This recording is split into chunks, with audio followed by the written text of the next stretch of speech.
അസ്സലാമു അലൈക്കും വറഹ്മത്തുള്ളാഹി വബറകാതുഹു. അപ്പോൾ നമ്മൾ അതിനൊരു ചാപ്റ്ററിലേക്ക് വെൽക്കം. അതായത് നെക്സ്റ്റ് ചാപ്റ്ററാണ് emotions and moods in workplace. അതായത് ജോലി സമയത്ത് ജോലി ചെയ്യുന്ന ഓഫീസിൽ അല്ലെങ്കിൽ കമ്പനിയിൽ നമ്മളെ മൂഡ്സും പിന്നെ നമ്മളെ എമോഷൻസിനെ കുറിച്ചിട്ടാണ് സംസാരിക്കുന്നത്. അത് പറയാനുള്ളത് ഈ ചാപ്റ്ററിൽ. അതായത് ഇൻട്രൊഡക്ഷനിൽ നോക്കുമ്പോൾ നമുക്ക് പറയാനുള്ളത് കുറേ ആൾക്കാർക്ക് കുറേ മൂഡ്സ് ഉണ്ടാവും അല്ലെങ്കിൽ കുറേ എമോഷൻസ് ഉണ്ടാവും. അപ്പോൾ ഇത് രണ്ടും വ്യത്യാസമാണ്. അത് മൂഡ് എന്ന് പറഞ്ഞാൽ അല്ല എമോഷൻ പറഞ്ഞാൽ രണ്ട് തമ്മിലും കുറേ വ്യത്യാസങ്ങളുണ്ട്. അതെല്ലാം നമുക്ക് ഈ ചാപ്റ്ററിൽ നമുക്ക് സംബന്ധിക്കാൻ അല്ലെങ്കിൽ ചർച്ച ചെയ്യാൻ സാധിക്കും. അപ്പോൾ നമുക്ക് ലാസ്റ്റ് നോക്കുമ്പോൾ നമുക്ക് രണ്ടിനും ഡിഫറൻസും നല്ലോണം മനസ്സിലാവും. അപ്പോൾ ഈ ചാപ്റ്റർ അതായത് എമോഷൻസ് പറഞ്ഞാൽ അല്ലെങ്കിൽ മൂഡ് എന്ന് പറഞ്ഞാൽ എന്ത് എന്ന് നമുക്ക് നോക്കാനുള്ളത്. അല്ലെങ്കിൽ പിന്നെ എങ്ങനെയാണ് ഈ എമോഷൻസ് നമുക്ക് ജോലിയിൽ എങ്ങനെയാണ് അത് എഫക്റ്റ് ചെയ്യൽ, ഇതെല്ലാം നമുക്ക് പറയാനുള്ളത്. അപ്പോൾ ഒന്നാമത്തെ ഭാഗത്തിൽ എമോഷൻസ് പിന്നെ മൂഡ്സിന് രണ്ടിനും ഡിഫറൻസ് എന്നത് നമുക്ക് നോക്കുമ്പോൾ എമോഷൻസ് എന്ന് പറഞ്ഞാൽ നല്ല സ്ട്രോങ് ഫീലിങ്സ് ഉണ്ടാവും. അത് ഷോർട്ട് ടൈമിൽ അത് നല്ലൊരു സ്ട്രോങ് ഫീലിങ്സ് ഉണ്ടാവും. പിന്നെ അത് ആ ഫീലിംഗ് അല്ലെങ്കിൽ അതൊരു ഫീലിങ്ങിന് നല്ല റീസൺസ് ഉണ്ടാവും അല്ലെങ്കിൽ ക്ലിയർ റീസൺസ് ഉണ്ടാവും.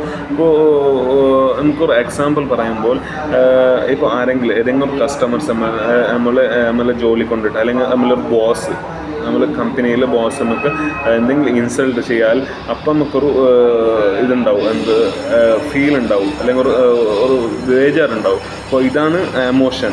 പിന്നെ നമുക്ക് മൂഡ് എന്ന് പറഞ്ഞാൽ മൂഡ് എന്ന് പറഞ്ഞാൽ ലെസ് സ്ട്രോങ്, നല്ലൊരു സ്ട്രോങ് ഉണ്ടാവില്ല. പിന്നെ അത് കുറേ നേരം ലാസ്റ്റ് ലോങ്ങർ ആയിട്ടുണ്ടാവും. പിന്നെ നല്ലൊരു ക്ലിയർ റീസൺസ് ഉണ്ടാവില്ല.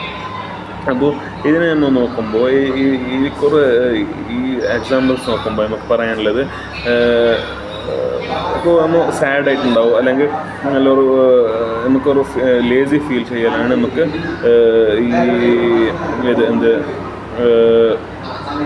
മൂഡെന്ന് പറഞ്ഞാൽ. പിന്നെ ഇതിൽ നമുക്ക് ഇമ്പോർട്ടൻറ്റ് പോയിൻറ്റ്സ് ആയി നമുക്ക് പറയാനുള്ളത് എമോഷൻസ് എഫക്റ്റ് ക്വിക്ക് റിയാക്ഷൻസ്. അതായത് എമോഷൻസ് നല്ല ക്വിക്ക് റിയാക്ഷന് എഫക്റ്റ് ചെയ്യും. പിന്നെ മൂഡ്സ് കുറേ നേരം ഉണ്ടാവും, അല്ല ഓരോ ദിവസം അല്ലെങ്കിൽ ഇങ്ങനെ കുറേ ദിവസങ്ങൾക്കും നീണ്ടു നിൽക്കാൻ സാധ്യതയുണ്ട്. പിന്നെ പറയാനുള്ളത് sources of emotions and moods. അതായത് എമോഷനും പിന്നെ മൂഡിനുള്ള സോഴ്സ് എന്തെല്ലാം എന്ന് നമുക്ക് നോക്കുമ്പോൾ many things effect our emotions at work. അപ്പോൾ നമുക്കൊരു ജോലിയിൽ കുറേ എന്തെല്ലാം അവസ്ഥകൾ അല്ലെങ്കിൽ എന്തെല്ലാം ചിന്തകൾ നമുക്ക് എഫക്റ്റ് ചെയ്യും നമ്മുടെ എമോഷൻസിന്. അപ്പോൾ അത് എന്തെല്ലാം എന്ന് പറഞ്ഞാൽ സ്ലീപ്പ്, നല്ല ഉറക്ക്, പിന്നെ നല്ല ഹെൽത്ത്, പിന്നെ സ്ട്രെസ്സ് അല്ലെങ്കിൽ കുറേ വർക്ക് ഉണ്ടാവില്ല, കുറേ വർക്ക് സ്ട്രെസ് ഉണ്ടാവില്ല. പിന്നെ നമ്മൾ ബോസിൻ്റെ ബിഹേവിയേഴ്സ്, പിന്നെ നമ്മുടെ കൊളീഗ്സിൻ്റെ ബിഹേവിയേഴ്സ് അല്ലെങ്കിൽ അപ്രിസിയേഷൻ അല്ലെങ്കിൽ ക്രിറ്റിസിസംസ്, ഇതെല്ലാം നമുക്ക് എമോഷൻ്റെ ഒരു ഭാഗമായി നമുക്ക് കൊണ്ടുവരാൻ പറ്റും. അപ്പോൾ പിന്നെ എമോഷണൽ ഇൻ്റലിജൻസ്, അതായത് EI എന്ന് നമുക്ക് ഷോർട്ടിൽ പറയാം. EI എന്ന് പറഞ്ഞാൽ എന്താണ്? എമോഷണൽ ഇൻ്റലിജൻസ് എന്ന് പറഞ്ഞാൽ അണ്ടർസ്റ്റാൻഡിങ് ആൻഡ് കൺട്രോളിങ് എമോഷൻസ്. നമ്മുടെ എമോഷൻസിനെ നമുക്ക് മനസ്സിലാക്കാനും പിന്നെ അതിനെ കൺട്രോൾ ചെയ്യാനും സാധിക്കലാണ് എമോഷണൽ ഇൻ്റലിജൻസ്.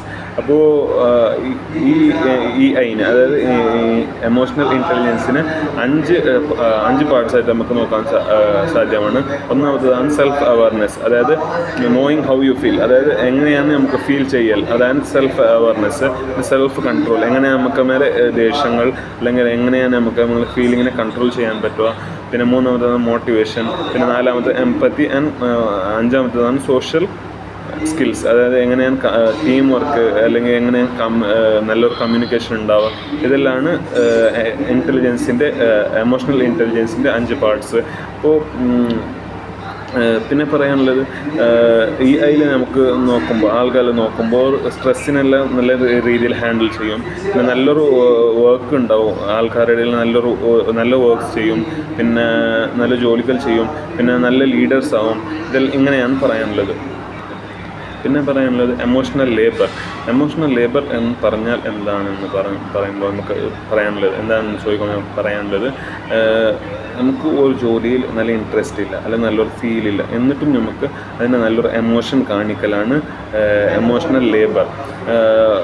എക്സാംസിൽ നമുക്ക് പറയാനുമ്പോൾ നമുക്ക് നല്ല ഫീൽ ഇല്ലെങ്കിൽ നമുക്ക് കസ്റ്റമേഴ്സിനോട് നല്ല രീതിയിൽ സംസാരിക്കുക, ചിരിച്ച് സംസാരിക്കുക.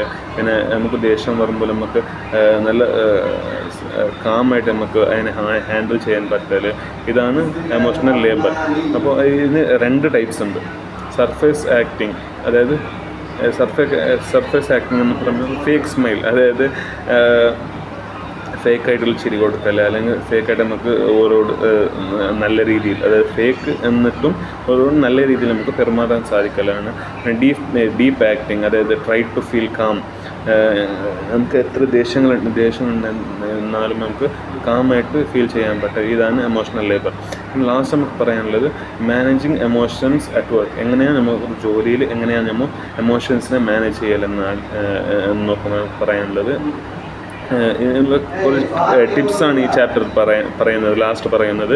അപ്പോൾ എന്തെല്ലാം നോക്കുമ്പോൾ എന്തെങ്കിലും ഒരു റിയാക്ട് ചെയ്യുന്നതിന് മുമ്പ് നമുക്ക് അതിനെ ആലോചിക്കണം, ആ റിയാക്ഷനെ കുറിച്ച് നമുക്ക് ആലോചിക്കണം.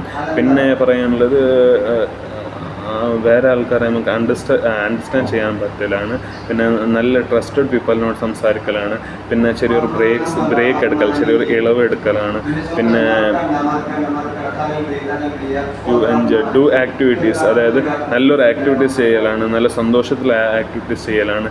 ഇതെല്ലാമാണ് ഈ ചാപ്റ്ററിൽ നമുക്ക് പറയാനുള്ളത്. Emotions should be managed not ignore. അതായത് എമോഷൻസും മൂഡ്സും നമുക്ക് മാനേജ് ചെയ്യാൻ പറ്റണം. അല്ലെങ്കിൽ അത് നമുക്ക് ഇഗ്നോർ ചെയ്യുന്നത് നമുക്ക് ഈ ജോലി സമയത്ത്, അത് വർക്ക് ബേസിൽ ഇത് നല്ല ഉപകരിക്കില്ല എന്നാണ് പറയാനുള്ളത്. അപ്പോൾ അടുത്ത വീഡിയോയിൽ നമുക്ക് വേറൊരു ചാപ്റ്ററുമായിട്ട് സംസാരിക്കാം. അസ്സലാമു അലൈക്കും വറഹ്മത്തുള്ളാഹി.